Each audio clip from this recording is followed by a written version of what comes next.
welcome to 99 Yards. I am your host, Liz Bendari, and this week I'm joined by Jonathan Payton, Shona Duthie, and George Somerville. How is everyone? Yeah, I'm brilliant. Thank you. Excellent, thank you, Liz. Good. In this week's episode, we'll be talking about Eric Reid and other players being unfairly targeted for drugs testing. We'll be discussing Reuben Foster's move to Washington and, in turn, the NFL's clear lack of duty when it comes to domestic violence. And finally, we'll be taking a look at three teams with a disappointing record so far this season: the Jets, the Jags and the Packers. We'll also have three other guests joining us on the show. These include Richard King, who'll be giving us the latest in fantasy football, safety for the Indianapolis Colts, Corey Moore, who'll tell us about life in the NFL, as well as Tom Bloomfield from Oddschecker, who'll give us his top betting tips for the week ahead. But let's kick off the podcast with the news of Carolina Panthers safety Eric Reid. Now, he believes that he's been unfairly targeted by the NFL for random protocol drug testing. He's had 6 tests since joining the team, 5 random tests which have been during the 8 games that he's played. Now, I don't know about you guys, but that doesn't seem particularly random to me. And I can totally understand when he feels like he's being targeted. In fact, he's not the only player to come out and complain about this. Back in September, Odell Beckham complained basically the same situation. He tweeted, "It's actually funny how I randomly get tested every other week. Dear NFL, please stop sending these people. You're taking away from my meeting times and film." Now, I don't know a lot about the random protocol drug testing, but what are your thoughts on it? I didn't really know much about the random drug testing either, so I had a little bit of a dig about, and it appears that I think 10 players on each team are randomly selected. And I know that there have been various different articles on this over the last day where people talk about the odds of this happening to Eric Reid are understandably very low.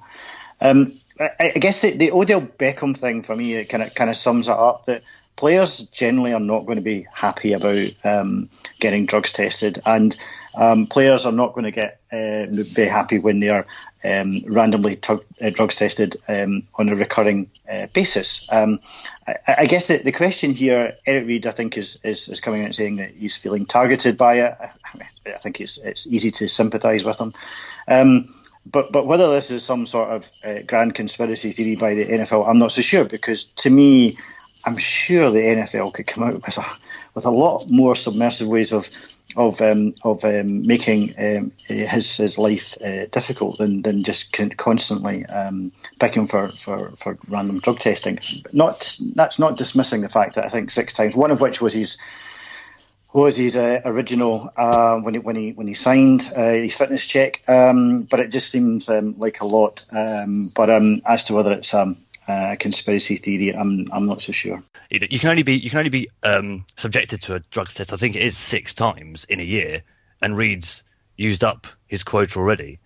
And during the season, you can't be tested for recreational drugs. All that you're being tested for is performance enhancing drugs. But I think the NFL is just looking to try and inconvenience Reid, and if he is on anything in particular, catch him out. But we saw things with things like Tom Brady, Deflategate. You saw how the NFL works. Leaking out information or leaking out their propaganda to people like Chris Mortensen and Peter King. Coming up with this fake science and fake readings of the ball inflations, and this is just another example of it to me. This is we've blackballed Colin Kaepernick and his mates coming to the NFL. We're going to try and make it as uncomfortable for him as possible. I think Eric Reid has every right to complain about this, and I don't think the drug testing in the NFL is there to particularly catch players per se, because if anyone's listened to the Aaron Hernandez podcast, all about the murders and his suicide, the series that was just out recently, will know how many drugs Aaron Hernandez was on, or how frequent his marijuana use was, and cocaine, and he was never caught once by the NFL. And Brady Quinn came out and said after he retired, I think 2 or 3 years ago, he said that in his opinion, 40 to 50% of players were on some sort of performance enhancing drug. So it's not there to catch all these cases and some really thorough testing to try and make the sport clean. It in one way it's a nod to like a pretense that they're trying to make sure that no one's cheating, but in another way it's just in this case I feel like it's being used as a vehicle just to make Eric Reid's life as uncomfortable as possible since he's rejoined the NFL. I don't want to say witch hunt, but like it does feel a little bit like that. Like to test a guy, like obviously he gets the original test, which is fine, but to test a guy 5 times and he's played eight games since he's been back, that's pretty much almost like won a game. Yeah. It's just a bit insane. Like also you can see that everyone sees what Cap's tweeting on Twitter. He's backing Eric Reid. He's saying like, "Oh, keep the matches going, right, brother." Like you can. They're obviously still in contact with one another, and the NFL clearly don't like that because Colin Kaepernick still doesn't have a job. As much as people will disagree with me that he shouldn't get a job or should get a job or whatever, yeah, I totally agree. It's a bit staggering that he would be randomly tested 5 times since joining the Panthers. Yeah, and I also think Eric Reid's beef with Malcolm Jenkins as well. Malcolm Jenkins was happy to sign up with the NFL on their deal to commit to giving money to certain causes and stuff, and Eric Reid was at his locker, wasn't he, a few weeks ago, after some beef on the field with Malcolm Jenkins. So he's not lying down, he's still kneeling, and it's still an issue for him. So I think the NFL's just constantly sort of jabbing at him with this drug testing, just to, as I said before, make his life uncomfortable. Join me in welcoming Tom Bloomfield from Oddschecker. Tom is a Tampa Bay Bucks fan, and for those unfamiliar, Oddschecker is a betting comparison site, meaning they compare the odds and offers from leading bookies across all sports to ensure that you get the best possible bet. So, Tom, welcome to the show. How are you? I'm very good, Liz, and I'm very impressed with your description of Oddschecker. I couldn't have put that better myself. I thought, right, well, I know that they're a comparison site and they do all different sports, so fine. I'm glad that worked. Perfect. I couldn't have done a better job myself. So you'll hire me? Yeah, I'll speak to the guys up there and see if we can get you a spot. Perfect. So with week 13 of NFL action ahead of us, I thought it'd be good to get you on the show to look at the week's biggest games. Shall we start with Minnesota Vikings against the New England Patriots? Let's start. The Patriots and the Vikings. This is Sunday at 9:25 p.m. over here in the UK. And the Vikings had a good week last week. I mean, they finally managed to get themselves going on their offense. They're going to be going to New England, buoyed by the fact that they had Kirk Cousins going 29 for 38 and 342 yards with 3 touchdowns on Sunday Night Football. Tom Brady didn't quite hit those high numbers, but still had a very efficient job as well last week, 20 of 31 for 283 yards and 2 touchdowns. New England's doing what they do very often around this stage of the season. That's just rack up wins, not necessarily hit the headlines, but just rack up those wins, get themselves in the playoffs, and more often than not get a bye. In this one, they are 2 to 5 best price favourites. So you put £5 on it, you only win £2. The Vikings are 57 to 25 at best price, but you can make that a little bit neater by saying they're 11 to 5. So the Patriots are favourites at Foxborough, kind of what you'd expect. On the point spread market, which is the other big market that we see here on Oddschecker, the New England Patriots are -6 on the handicap. So what that means is they start with your bet on -6. They need to win by more than that number in order for your bet to win. So 7 points or upwards. That is available at 10 to 11. And the Vikings +6 if you want to do it the other way. So you'd start off with the Vikings on 6 points. That's 19 to 20 best price. And how about the LA Chargers against Steelers? What are the best odds you've seen for that matchup? So the Chargers at the Steelers. Now, the Chargers have been on a great run of form, and they managed to get over their defeat against Denver by really putting a number on at home and going 7 wins from their last 8. They'll be playing, obviously, the Pittsburgh Steelers, who are always dangerous and always a good team at this time of year. And it might be interesting for some to note that the Steelers here are 3.5 point favourites. So what that means is On the handicap line, they've started off at 3.5 points. So they need to win by more than that in order for your bet to win.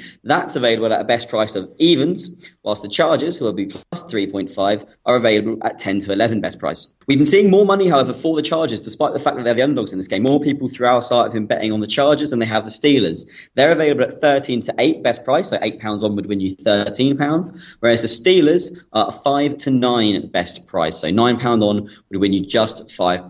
The Steelers, favourites with the bookies, but not necessarily with punters. Interesting. And last but by no means least, what can you tell me about the Eagles versus Redskins? So the NFC East is a bit of a joke at the moment, and we've said that a few times over the last few years. This Monday night football game, or Tuesday at 1:15 a.m. for those of us who are going to be staying up to watch it, it's a real good divisional game. And these teams, even though they're not having the best of seasons, obviously the Redskins have got their quarterback issues, they're still in the hunt, as is the Eagles, for that top spot in the NFC East, although the Cowboys would have something to say about that. In this game, the Eagles, because probably of the quarterback crisis that the Redskins have, they are quite healthy favourites. So 3 to 8 is the best price you can currently get with the Philadelphia Eagles. So £8 on would win you £3. The Washington Redskins, they're 12 to 5 best price. So quite big outsiders in this one, away from home where they normally struggle. They're normally much, much better at home. So it'll be interesting to see how this one goes. Looking at the point spread market, you've got the Eagles at minus 6.5 on the spread. So minus 6.5 points. They need to win by 7 or more for your bet to win. 19 to 20 best price, that is. And the Redskins plus 6.5 points, that is at evens. But just quickly, one that I quite like the look of when looking at this game is the total points market. So how many points both these teams combined will score. The line is set at 44 points, which I think is quite low for a divisional game like this. So I would over, not saying for you to go for this, but over might be interested for you there. 9 to 10 for over 44 total points in the game. Under 44 points is available at 10 to 11 as well. But if you really fancy a big scoring game, you can go for over 50 total points in the game, and that is at 9 to 5. Wow. And where would people go to find this information on your website? So, oddschecker.com is our website where we've got loads and loads of stuff for you. We've got a nice little banner at the top here, including NFL. You can give that a click and go to our NFL sub-menu where you'll find all the games. You'll find the odds straight away for each team just to win the game. And then you can go through. We've got a number of markets for you, including first touchdown scorer odds, halftime, full-time. You think there's going to be a turnaround in the game, first scoring play, high scoring half, and so much more. And you can also go to the Oddschecker Twitter page at Oddschecker, where we have loads and loads of good stuff for you across a load of range of sports. Oddschecker have their own YouTube channel as well, Oddschecker TV, and an Instagram channel as well. That's perfect. Thanks for the update, Tom, and we'll look forward to hearing from you next week. Fantastic. Look forward to it. And hopefully we'll talk about the Tampa Bay Buccaneers at some point, because we finally got our win last week. I promise we will. Thanks, Liz. Tom. Another huge piece of news this week is Reuben Foster. He was arrested for domestic violence on Saturday night at the team's hotel in Tampa before their game against Buccaneers. Come Sunday, he was cut by the 49ers, and by Tuesday, he was picked up by the Washington Redskins. Being entirely honest, I'm kind of sick of hearing these stories. It shouldn't be happening at all. The fact that this happens over and over again with no real consequence just shows how shallow the NFL stance is on domestic violence. Nothing ever seems to damage the player's career. It's not right. The victim seems to get paid off like it's nothing, yet it's probably going to damage that person for the rest of their life. And yet the player continues his life like it never happened. I just sort of wonder, what is it going to take for the NFL to take some real action on this? This story is quite interesting, because this is not the first time that this girl has said that Reuben Foster and her were involved in a domestic violence relationship. And the first time she actually said that, if you look up some articles, she said that she was lying about it and that she basically wanted to ruin his career. But the stories came back up again. And I don't know, would you do this a second time if you've already outed yourself as saying, oh, I lied? Like, it's such a weird one. And obviously he's just walked into a new job as easy as anything on Tuesday when, he was signed by the Washington Redskins. from a football perspective, it makes sense. But come on, this guy has been arrested 3 times, including reports of domestic violence incident like just last weekend. This is the second one this year. And also, this is the same team who, when Alex Smith went out injured, they didn't want to get Colin Kaepernick on the trial because of all the media attention they would get. So you don't want to get Colin Kaepernick in because he's taken a knee against social injustice, but you can sign Reuben Foster like a week later.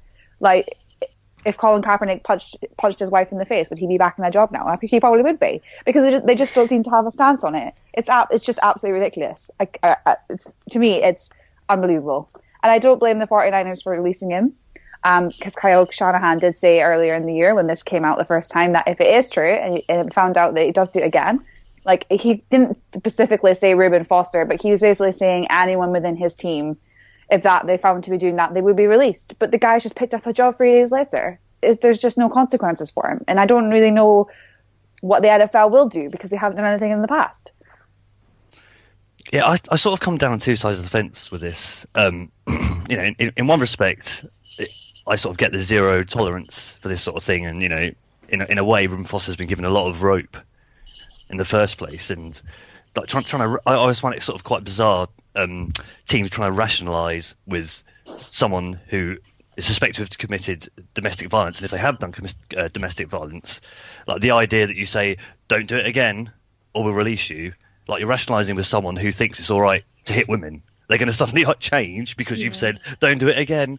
Because I just find that sort of quite sort of perverse way of thinking. But I also sort of think that a lot of people expect the NFL to be policing and enforcing the law. This is beyond an NFL problem. If people are getting paid off, or they're getting victims are suddenly turning around and changing their story, the NFL has got into a lot of problems since Goodell came in and wanted to be the enforcer and have sort of zero tolerance on certain things. And I know Jerry Jones isn't happy about it, and what happened with Zeke Elliott as well.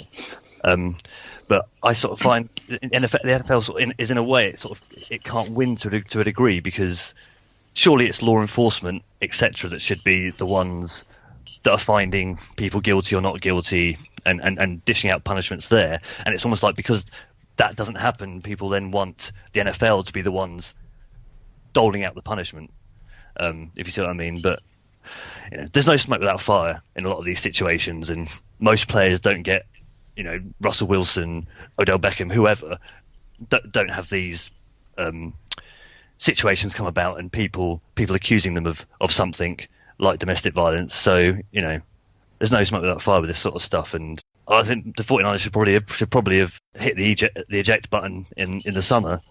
It's just a shame there's always one team willing to sort of give these guys a chance when, just let due process take its course. If he's done something bad, why claim him on waivers? Do the Redskins really need to do that? He's not without sounding sort of like quite crass, doesn't even play a position, a significant position in the NFL. He's not a pass rusher or a quarterback. I just find it such a strange thing for the Redskins to do. I mean, I agree that with what you're saying in terms of like the NFL, they can't really. They are an organization at the end of the day, but it's not the first time you've heard this story, which is it just makes it even more frustrating. You see so much players that have had these claims, and Washington Redskins are a team that are trying to get media attention away from them, with Adrian Peterson with his kids and hanging them with the belt, and now they've just gone and added Reuben Foster. It just baffles me. Yeah, I mean, it's classic Dan Snyder, I suppose, in a way, sort of like what Dan Snyder team would do, but yeah. So, I mean, I think it's way too easy for the teams to come up with a kind of benefit of hindsight thing. So I read John Lynch's comments about how he'd one strike left, and that was it. He used up his strike, and he was out. If you go back to there's a few points here. If you go back to Reuben Foster at college, and I followed college football a lot. Reuben Foster, coming out of Alabama, was one of the highest rated draft prospects and was expected to go probably top 3. You may or may not recall, but I think technically he has failed the drug test at the combine, but actually I think it was more about the fact that he refused a drug test at the combine, and actually there was it was worse than that. There was a bit of very aggressive behaviour towards the drug tester, and he was eventually asked to leave the combine. So he never actually completed the combine, and as a result, he fell way down the draft prospects, and he still went in the first round, but he went at 31 instead of 3. So the point here for me is that, and you touched on this, Jono, teams are willing to take a chance on these guys because they know they can play football. And this is and the game is littered with players like Joe Mixon. Now, I don't know if you've ever seen the video of Joe Mixon in Oklahoma bar where he punches a girl in the face, right? I mean, he's banged to rights. It is the most appalling thing you'll see, aside from the Ray Rice elevator incident. Now, Joe Mixon was charged. Bizarrely, Joe Mixon has kind of, I wouldn't necessarily got away from it, but if you ever watched the Netflix Staircase, Joe Mixon pleaded the Alford plea, which effectively says he did it, but he didn't really do it, and got a suspended sentence. Now, Joe Mixon's playing at the Bengals. I think he's playing very well.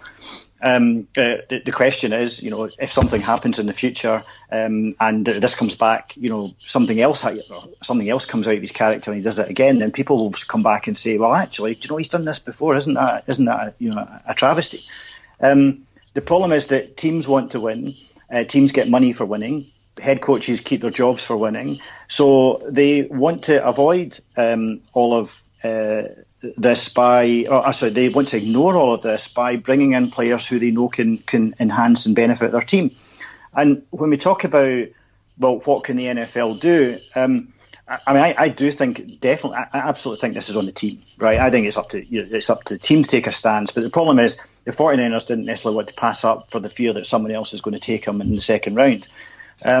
But to me, the teams operate a franchise. If you've got a franchise in any other part of the business world, if you breach the franchise rules, then you're in violation of the franchise agreement, and therefore you run the risk of losing the franchise, right? So to me, it's quite a simple equation, which is you put it into, and I'm sure it probably is already there, that if Jerry Jones's I can't remember how much the Cowboys are worth these days, $5 billion, whatever it is on the line because one of his players steps out of turn, then he'll be far quicker to say, we don't want this guy on our roster because I'm not going to jeopardise the franchise. And maybe that's oversimplifying it, but until you force the teams not to pick these guys, they're going to be continued to pick. And just to go back on one last point, that the NFL doesn't do stuff about this. It does when it wants to, because Ray Rice is a prime example, right? Ray Rice has never played football again. He was out. He was sacked he was found guilty by the NFL, which goes back to should the NFL be judge and jury? But he was sacked by the Ravens and has never played football again. Yeah, he was essentially blackballed as well. Yeah, so he's out now. Now, to be fair, I mean, what we, I'm not. I only saw the video, so I know there's all sorts of talk about what happened pre and post. In my mind, that doesn't really matter. But it was caught on tape, so therefore it's very hard for someone to defend themselves when it's caught there in black and white or Technicolor. So. I think there is the ability for things to happen, but as Liz said right at the outset, it happens all the time, and sadly, you just have to follow college football for any length of time to know that this is a recurring theme. And I'll finish on this. These guys, and this is not excusing. In no way am I trying to excuse these guys. These guys who are top ranked recruits are treated like superstars from when they're in high school. From they're teenagers, they're treated like stars. They're given the star treatment. So I think there's a lot of work to be done by the colleges and the schools, because some players react to this better than others. But clearly, some will come through with a sense of entitlement. Some will come through with an absurd picture of what reality is. which then opens them up to, you talked about Aaron Hernandez. I mean, the game is littered with players who just have not been managed well through the system. And I know that the NFL does some work on this, and the teams do some work on this, because at the end of the day, they've got a player who's an asset, who's, they're paying money to, and et cetera, et cetera. But clearly, they're not getting it right, and there's a lot to be done. Joining me now on the 99 Yards podcast is safety for Indianapolis Colts, Corey Moore. Welcome, Corey. How's it going? Thank you for having me, Liz. It's going wonderful. How about yourself? Yeah, really good, thank you. I'm really happy to have you with us. Yes, ma'am. I thought we could start off by looking at your career. Perhaps you could talk me through how you have developed as a player, from college at Georgia to entering the league with Texans to where you are now with the Colts. Yes, well, it's been a up and down roller coaster, but every roller coaster is fun in my experience. Coming out of the University of Georgia, I didn't go to the draft, didn't go to the combine, so that kind of struck a good nerve in me to work even harder, man, and have fun with it. My first year in the NFL, I was a practice squad guy on the Houston Texans, and that year really was for me to figure out things on how the NFL worked. It was a very fun process, I think, to my experience, because I used that time to actually get better at the small things.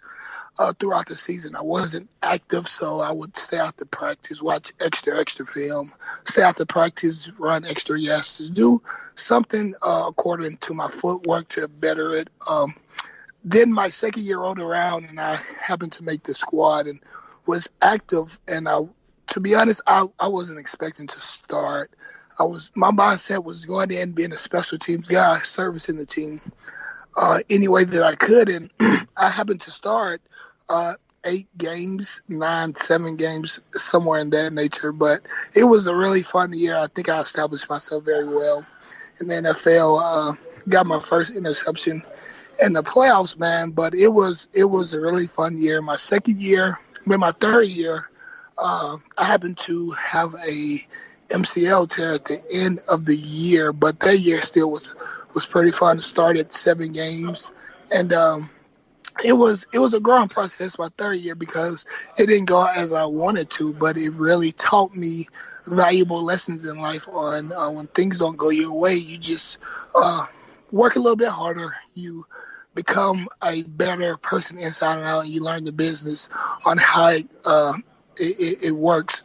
So it was a very fun year. My fourth year, I'm here now with the Indianapolis Colts. Great organization,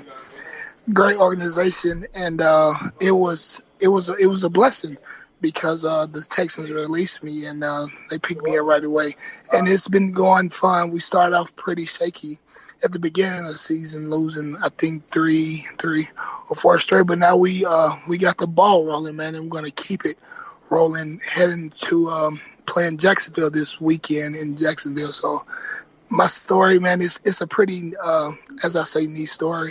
I started off as practice squad. I was a trial guy. Most people don't know I was a trial guy, but made the squad. So anything is possible if you put your mind to it. Yeah, absolutely. If you work hard, good things will come, and here you are. Yes, you're so correct. And I guess looking at the team for a moment, so you're having a nice season so far, and currently the team is second in your division. What do you think your defensive group has done differently, which has surprised people the most this season? I think we just really came together as a unit, offensively, defensively, special teams, just the whole team just in general. But talking defense-wise, we came together as a defense, started honing into our keys, better communication across the board, man. And we just made up our mind that we want to win, man. We're going to do whatever it takes to win. If we got to hold the ball on field goal, or, man, if they ask us to do something crazy, run through a wall, we're going to do it because we want to win. So I think that's the biggest thing, just coming together and just talking about what we're going to do and just doing it. Absolutely. And what have you found the differences to be playing under an experienced Bill O'Brien at Texans to what some would say is a rookie head coach in Frank Reich?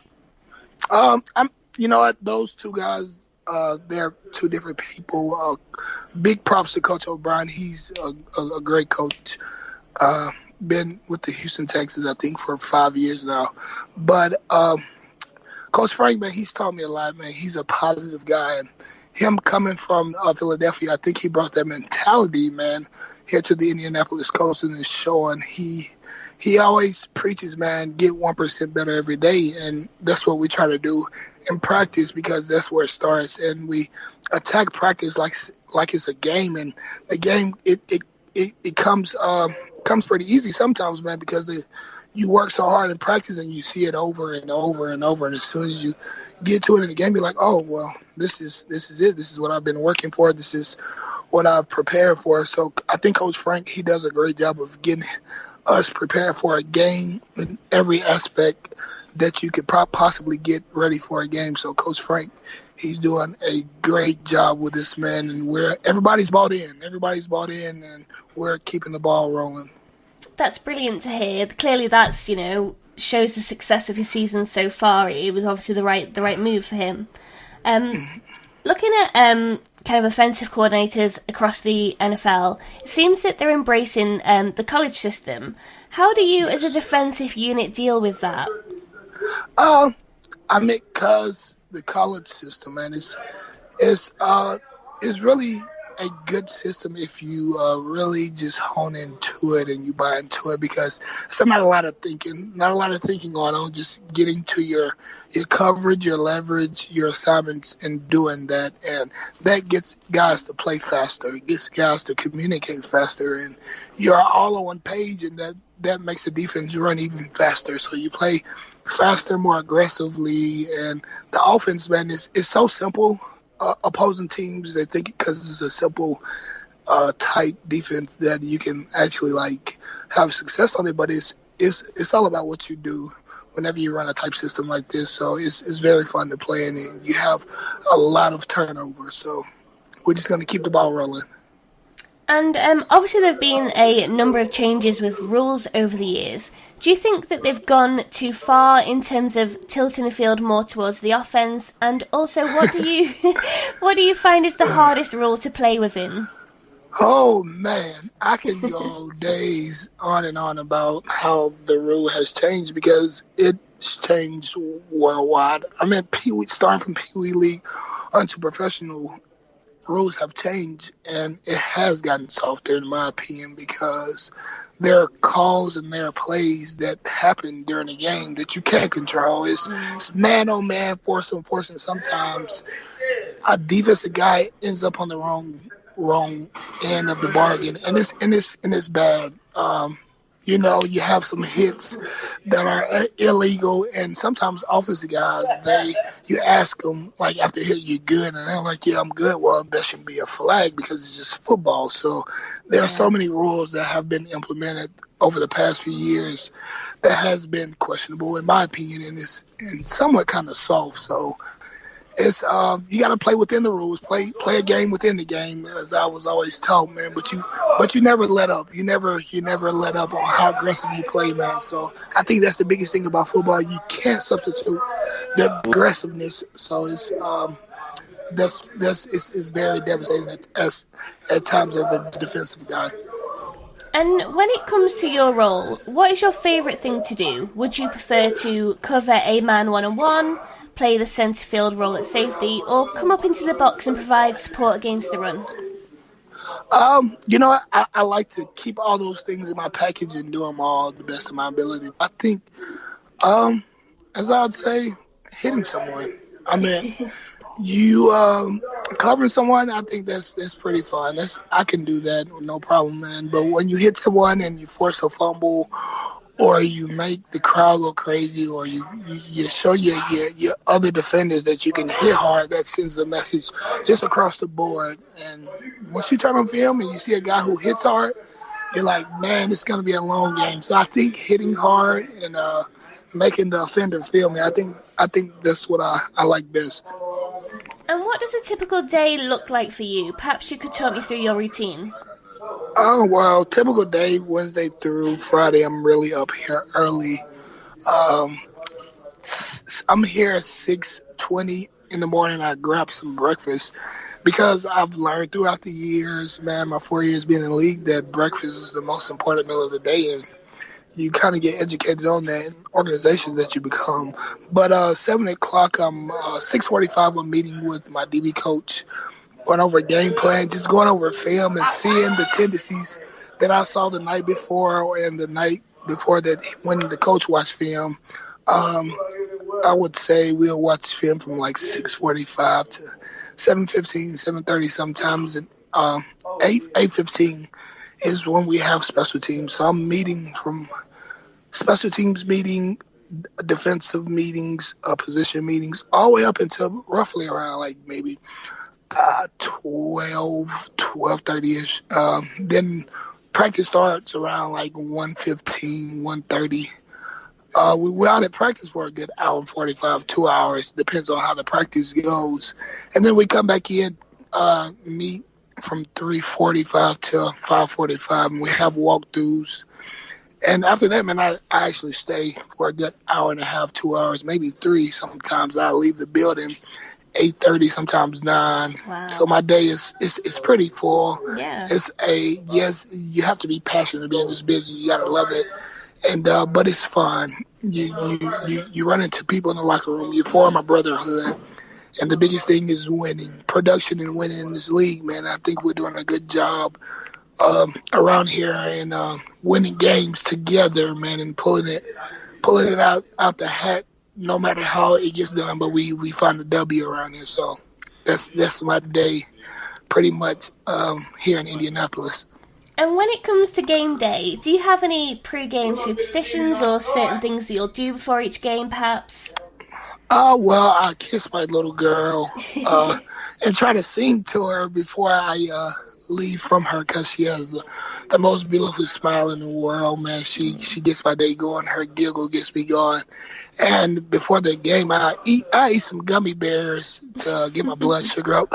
I've been doing that since I've been in high school, so that's kind of ritual I've been going on. But mainly, man, just turning on some tunes, freeing my mind, and getting focused really for the game. So I try to keep it simple, not try to get too honed in the game. You get too honed into the game, and then you're too out of shape going into the game. So I just try to keep it mellow before the game starts.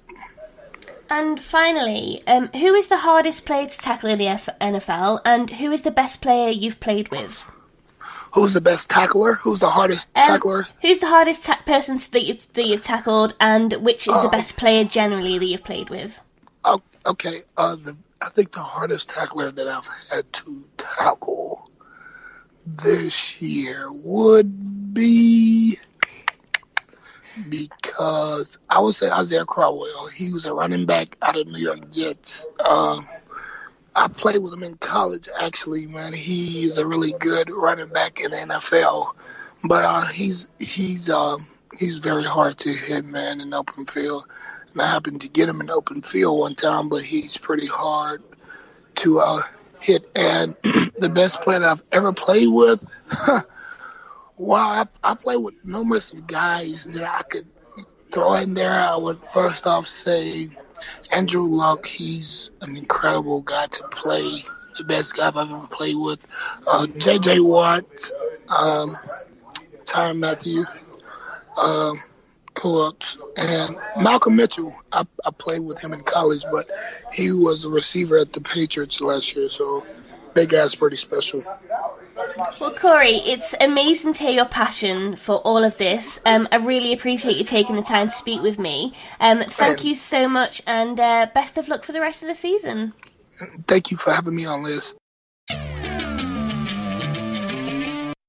I loved speaking to Corey. He was such a nice guy, and he spoke with so much passion. You can generally sense how grateful he is to be playing, and how seriously he takes wanting to improve and develop as a player.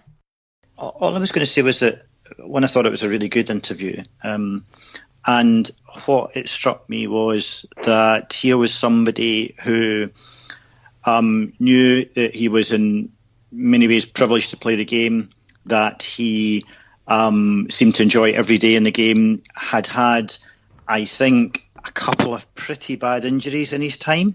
And because of that, or maybe because of his attitude, he really, it just came out that he seemed to just really relish what he was doing. And maybe it was a slightly unfair comparison, but I immediately thought of Le'Veon Bell, who effectively has written off a year of his footballing career to hold out for a contract. Now, I'm not saying that that's right or wrong, but when I just heard the interview, I thought, well, here's somebody who wants to play the game and enjoys playing the game. And maybe I'm oversimplifying it, but he clearly relishes it and wants to do that. But yeah, there are other players out there who are maybe not in the same space. Maybe it is more about the money. Maybe it is more about having more control over their playing career and actually their how they end the game. But I just thought it seemed sad that a player like Bell would sit out for a year.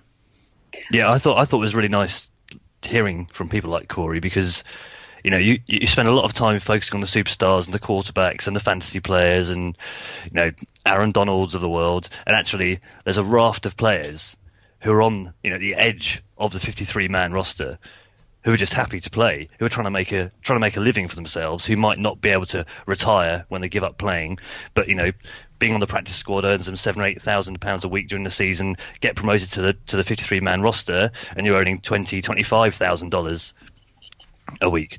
And just to hear from someone like Corey, who just as George says, just seems to relish the opportunity of being a third string safety and a special teams guy, and just competing every day.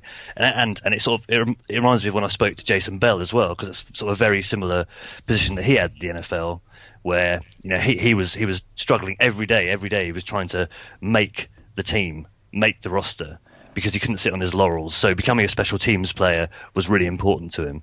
And I also liked what he said about struggling, how hard the rules are for defensive players, and even like speaking to offensive players when you make a hit, and just sometimes you just can't do it. It's collateral damage. It's collisions that are going to happen in the game because of the way the game is designed, even though defensive players seem to have all the responsibility heaped onto their shoulders to avoid any contact with defenseless receivers. But he just came across as just as a guy who's just really thankful for being in the position that he is. Yeah, I was literally in awe of him for that first section when he was talking about how he was on the practice squad with the Texans, and because he knew he wasn't playing on a Tuesday night, he'd stay back and he'd do training and learn the rules of the game. Honestly, I don't even think I have that commitment sometimes to get my own dinner, let alone stay behind at work and do extra stuff. It was just incredible. And yeah, I thought his section on the new rules was really interesting as well. We've all been commenting about the new quarterback rule about how you have to, I can't remember, not tackle them in a certain way. I think Bobby Wagner said something about it, the fact that he thinks that QBs are going to have to be handed pillows and duvets before defensive players can even touch them. It was quite interesting to hear what Corey had to say about it as well, because it does change every year. But yeah, I was just really fascinated by him. And also, when the NFL, who just seem to authoritarian nut jobs that they are, just seem to love dishing out fines. And you think of someone like Corey, who'll be on a minimum salary, and suddenly they're getting hit with $20,000 fines because the receiver may have ducked, but hey, it's a defensive player's problem for being there, and you still hit his helmet. And it's a lot of money for these guys, and I think the NFL needs to be looking at their fine system as well, because for things that are flagrant, obviously they should be fined, but for things that are really borderline, or things that have obviously no intent, are just accidents that happen during the sport, during the way the sport is played. People, it's a lot of money. It's a lot of money of their proportion of their salary to be fined if people like Corey just happen to be in the wrong position at the wrong time. Yeah, I was going to say something, but it's completely gone from my brain. I guess it does highlight, Jono, that there are huge percentage of players who don't get paid the millions of dollars that the Aaron Rodgers contracts, the Derek Carr contracts, etc., and they're living. They're maybe not living, a meager lifestyle, but they're certainly living a more constrained lifestyle. And it's far too easy to say that this player was fined $10,000 and someone saying, well, that what does that mean? That's just a drop in the ocean. But actually, that could be easily, someone's, maybe monthly salary, right? So if any of us was to give up our monthly salary because we were, late into the office or something like that, then you can just tell what kind of difference that would make. And then there's that startling statistic, which I cannot bring back from my memory, the huge number of players that leave the NFL and are bankrupt within 3 years after leaving the NFL. I think it's something obscene like 75%, right? Yeah, you're right. And, you just look at these guys who put their body on the line week in, week out. And, I thought it was great that he's still there at 9 o'clock at night and he's doing all that kind of stuff because he loves the game. He's not getting paid 23 million dollars.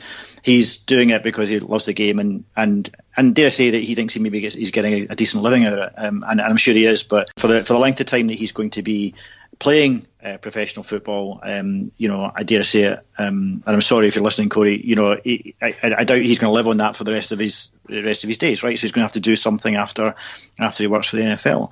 And I just thought it was a marvelous interview. I really enjoyed it. Our regular listeners will have noticed that Ryan Conway isn't on our pod this week. However, he wanted us to name this next section Teams on the Tyre Fire of the 2018 season. So we're now going to turn our attention to 3 teams: the Jacksonville Jaguars, the New York Jets and the Green Bay Packers. The Jets and the Jags are both at the bottom of their division with a record of 3-8. The Packers, in fairness, not at the bottom, but they're third in their division, which still isn't great, and they've got a record of 4-7. Now, I don't know about you guys, but that's not where I would have expected them to be. I think the Jets probably were expected to be roughly where they are at the moment. I just don't think anyone expected their season just to be quite as miserable as it has been, especially the last 5 or 6 weeks. And I don't know if anyone's been dumped over Christmas in their life before, but it suddenly sort of hit me on Sunday that this felt exactly like being dumped over Christmas, and you're living this like parallel life where everyone around you seems to be enjoying themselves and are full of joy and excitement and having fun, and you're just like living this like depressed, weird state. And this is exactly what happened on Sunday. I was sitting watching the Jets and the Pats game, and it was just the most horrible, miserable experience ever. And then I turned on our group chat and everyone was going, whoa, the Seahawks, Panthers, what a game, what a big boys football. And it was like, whoa, this is like, whoa, people are just living a completely different life to me on Sundays. And the thing with the Jets, when they suck, it's not like even like the Bills or the Browns, they have great fans still. There's still like a heart and a soul to their team. When the Jets suck, the fans don't go to the stadium. They sell their tickets to other teams. I don't know if it's like a corporate thing that a lot of corporate tickets are sold by the Jets. It doesn't help that their stadium is just looks like an air conditioner unit. It's like it must be the worst new stadium that's been built in the last 20 years. It's just such a horrible looking thing. But the Jets fans are quite split at the moment because half of them seem to want Mike McCagnon to stay on, which is just the worst idea. A lot of people, everyone's in agreement that Todd Bowles is going to go, but McCagnon for some reason gets a pass with a lot of Jets fans, and he's playing the media game. And there's been things out this week in the New York media about how McCagnon should be given like full control, etc. And it's just the biggest load of rubbish ever. The Jets need to completely clear the decks. Go through the Jets squad. It's a really badly put together squad. He's been there for 4 years. He's not found a wide receiver better than Quincy Nunwa, who was drafted by John Idzik. He's not found a better running back than Bilal Powell, who was drafted by Mike Tannenbaum, the GM 2 times before McCagnon got the job. The pass rush has still been an issue for years. The offensive line is still poor. There's no, they can't sort the tight ends out. He spent his top two draft picks of the 2017 draft on a fast devaluing position, in the safety position. everyone loves Marcus May and Jamal Adams, and they are great players, but they are safeties, and the way the NFL is going, they only have a limited impact on your on a game, and to spend your top 2 draft picks on those 2 players just seems like a ridiculous waste of your draft inventory. And now next summer they're going to have $100 million cap space. Already he's been criticised about the Tremont Johnson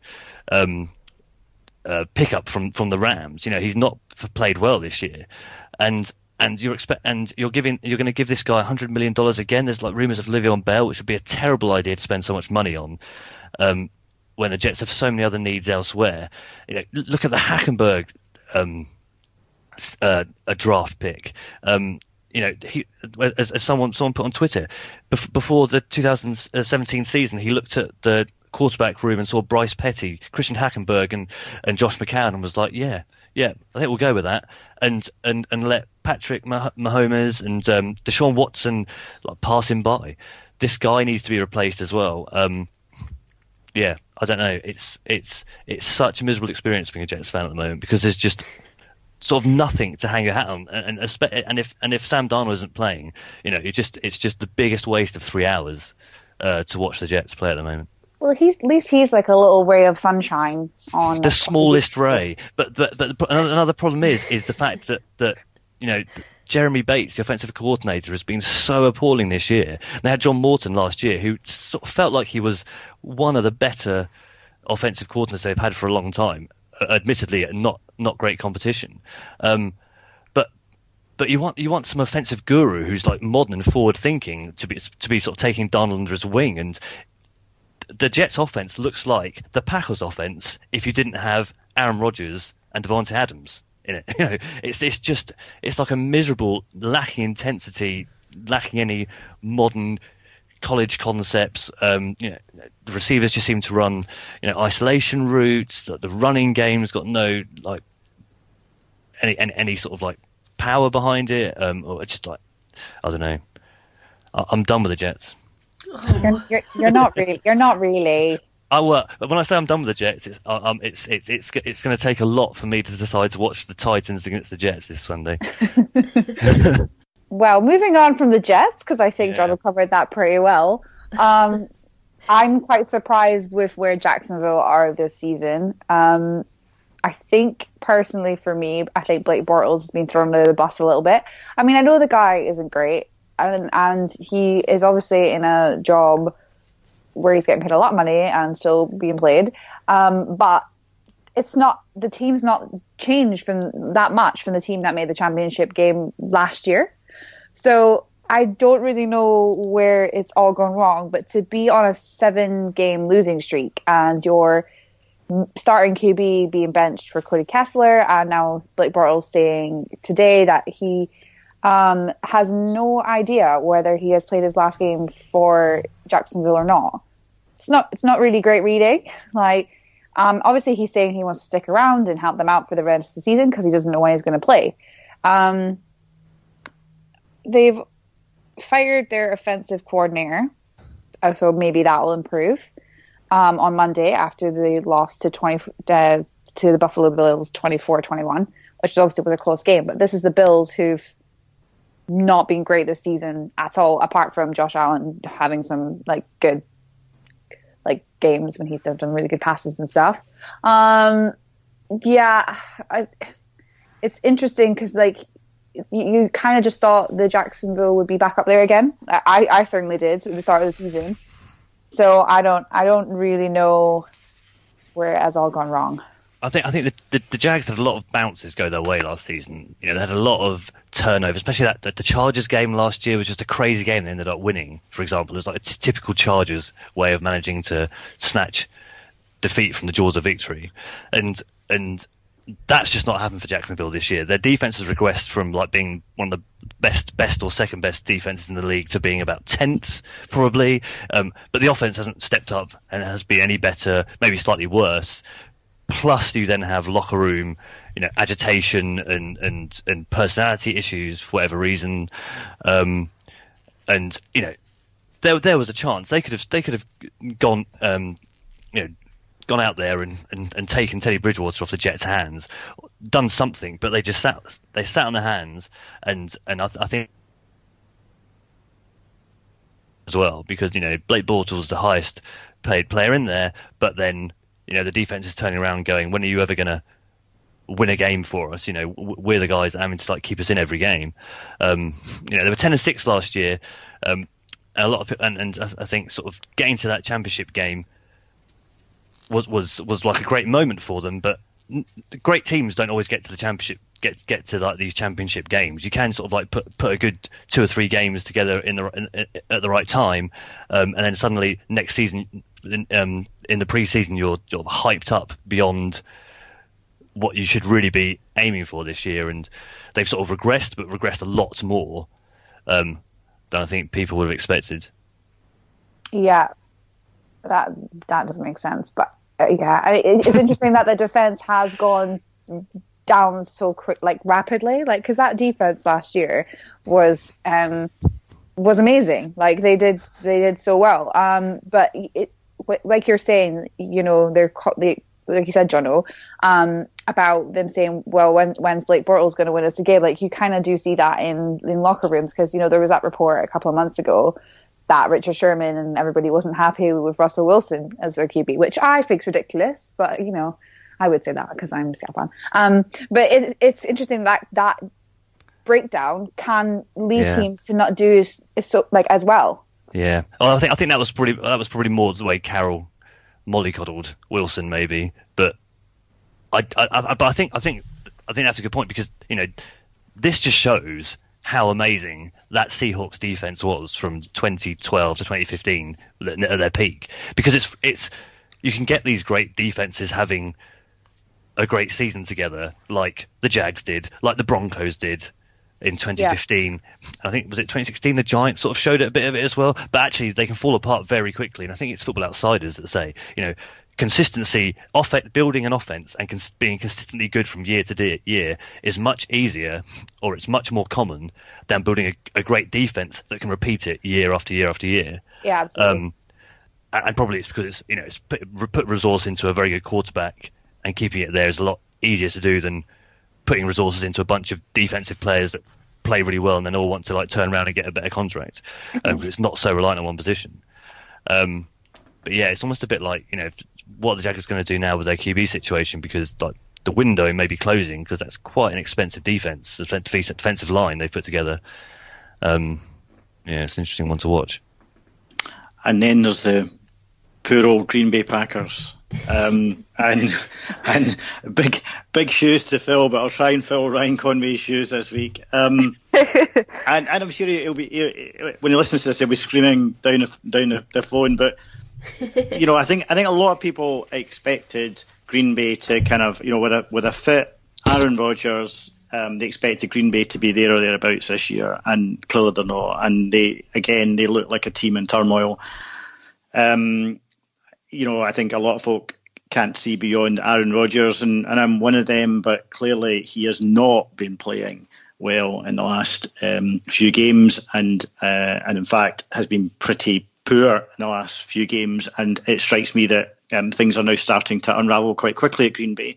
But just trying to have a look at this before I came on, the Green Bay philosophy has always been that they will draft well, and they will not pick up high-paid players in free agency. They shy away from that because they want to build a young team from the ground up and deliver that way. And there's some truth in that. They haven't really gone into free agency in a big way. I mean, they've picked up some players. There's no question about that. But actually, so the criticism comes to the drafting. And before I kind of give the draft a real kicking, I think Jair Alexander this year has been pretty good, right? So I think that's fair enough. Yeah, but that was one of my plays of the season. That when he blew up that Vikings wide receiver screen on Sunday night. It was just amazing. He pushed Thielen into Diggs. And I think he has been a standout this year. And Aaron Jones has come on this year. I mean, he was the year before. But where they've kind of let themselves down, so there's two things here. They've let themselves down in that a lot of the young players that they have been bringing through, they've lost, they've let go. I think I've got a list here of about 6 or 7 young players that they've either let go or they've traded. So that kind of belies the philosophy that you're going to draft well and build a young team. So I kind of struggle with that. Then the problem is that's an ever decreasing circle, because you're not so bad that you get a top draft pick, but you're not so good that you actually get anywhere in the league. So the words I've written down here are draft mediocrity, because I think that the Packers find themselves in a situation where they're in that middle spot in the draft, where they don't get the opportunity to draft in the top 10, but they're not so good that they're winning Super Bowls. You read the press. Aaron Rodgers is being lumped in the same class as Andrew Luck, in that you've got some of the best QBs ever to play in the league, but actually you're wasting their best years. And I think Green Bay are wasting Aaron Rodgers' best years. There's a player that should have won more than one Super Bowl, and it would be a travesty if he doesn't get back to another Super Bowl. But I don't see anything changing overnight in Wisconsin, unfortunately. It's time to talk fantasy football, and with me right now is Rich King. How's it going? I'm not too bad. How are you? Yeah, I'm alright, thank you. So who are we sitting and starting this week? So at quarterback, I think that the best option, if you've got him, is Cam Newton, obviously, with an impressive game against your Seattle Seahawks. He'll probably build on that against a very weak Tampa Bay team, with a supporting cast like Christian McCaffrey and another one of my starts, DJ Moore. I think that he's definitely in for a great week, and he's got a really high floor as well. Other quarterback to consider starting would be Russell Wilson. So shout out to your Seahawks. Coming up against the 49ers, I think they're just going to kind of run rampant, really. The 49ers look like a team that's just waiting for the season to finish, really. And I think that Wilson, with his feet and some of his receiving options, I think he's in for a pretty decent week as well. My sit this week is future Hall of Famer Tom Brady. Coming up against the Minnesota Vikings, I just think it's going to be a struggle for him. He's not really looked like the Hall of Famer quarterback as of recently, and I think with Sony Michel having missed some time last week, I just think that there's better starts than Tom Brady against a very good Vikings defense. Moving on to running back, you've got Gus Edwards of the Baltimore Ravens, who seems like he's really just sprung out of nowhere recently, and he's coming up against the Atlanta Falcons, who aren't a great team against running backs. Then I've kind of got a tandem of two, and it's essentially the Jacksonville backfield, with Leonard Fournette having missed a game for fighting on the field. I mean, I never really understand why they do that when they're wearing helmets. But after his ludicrous appeal was denied, you've got the duo of Carlos Hyde and TJ Yeldon, who the only way that Jacksonville can really ever win a game is going to be by running the clock down. And against the Colts, they're going to have to do that, because if Andrew Luck gets on the field, then they're going to struggle to stop him.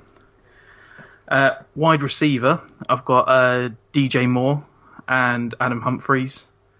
Adam Humphries is going to be a great start, with Winston not able to take the huge downfield risks that he used to be able to. He's going to be relying on his slot, and Adam Humphries is that guy. The Carolina Panthers have really struggled against slot receivers all season. And like my last one at wide receiver is Mike Williams.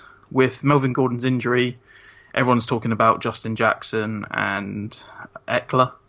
I actually think that Mike Williams has the biggest opportunity, as he's just a massive receiver in the end zone. And I think that without Melvin Gordon, they're going to end up having to pass the ball to score touchdowns rather than running it in. Yeah. My sit, I forgot my running back sit, is Marlon Mack.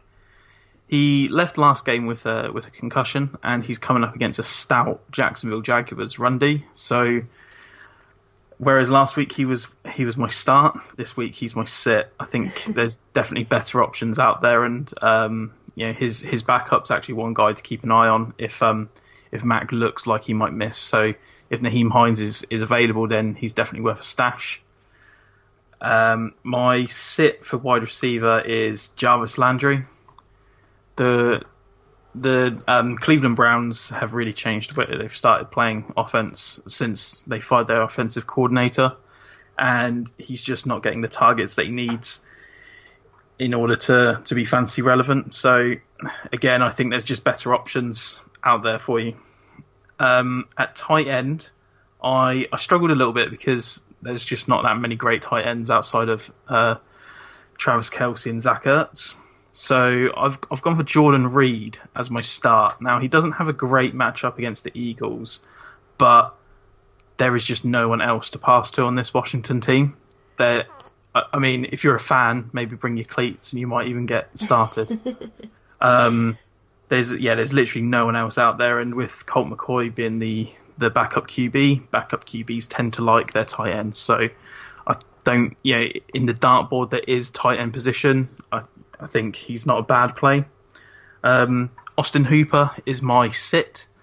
The Atlanta Falcons have really kind of moved away from him, especially in the red zone.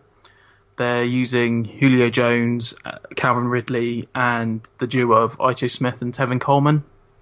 So I just think that in a position where outside of those top tier, you're really looking at touchdown or bust.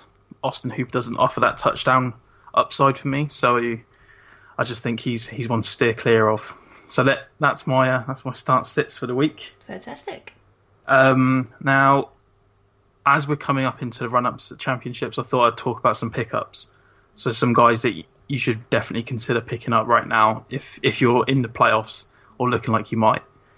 So first of all, running back is one of the most important positions for fantasy. So if you haven't already handcuffed your elite running backs, and by that I mean picked up Malcolm Brown for Todd Gurley, Spencer Ware for Kareem Hunt, and Rod Smith for Ezekiel Elliott, if they're available in your leagues, then now's the time to pick them up.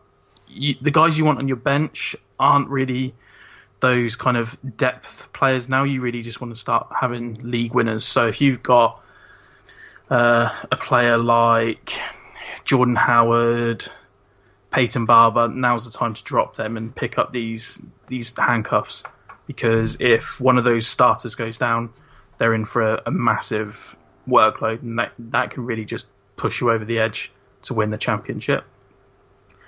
Another interesting name is Rex Burkhead, who's just come off IR.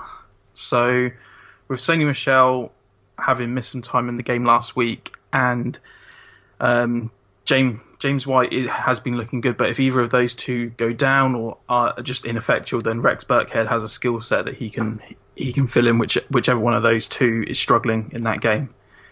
For wide receivers, it's a bit more difficult to kind of determine a must add, but the one guy that I'm always thinking about is Josh Reynolds.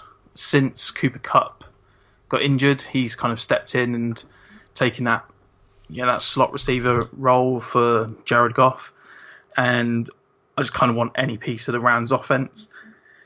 And if one of the other two receivers, and by that I mean Robert Woods or Brandon Cooks, if either of those get injured, then he's a must-start wide receiver one every single week, and twice on a Sunday. Tight end is just a minefield, but if they're available, then guys like Cameron Brate, Cook, and Vance McDonald, they're guys that you really want to add, because they're on offenses that have to score and they're quite heavily targeted. So, as I said, in the dartboard that is the tight end position, you can't really look too much, but these are guys that I'd definitely consider picking up. So if you're looking like you're going to be making the playoffs, now's the time to start making these moves before you're having to start really competing against other people who are in the playoffs. And if, as I say, the priority really is a handcuff running back, because if Todd Gurley gets injured this week, then you're going to wish you picked up Malcolm Brown the week before. Excellent stuff. Well, thanks for that, Rich. And to those who are listening, if you have any fantasy questions for him between now and Sunday, you can message him on Twitter directly at RichKingFF. Well, that's all for this week's show. As always, we'd love to hear your thoughts on the topics we've discussed, and of course, any feedback you may have. You can tweet us at 99yards. If you're a regular listener and you enjoy our show, we would love you to leave us a star review via Apple Podcasts or the provider that you're listening to us through. Thanks for listening.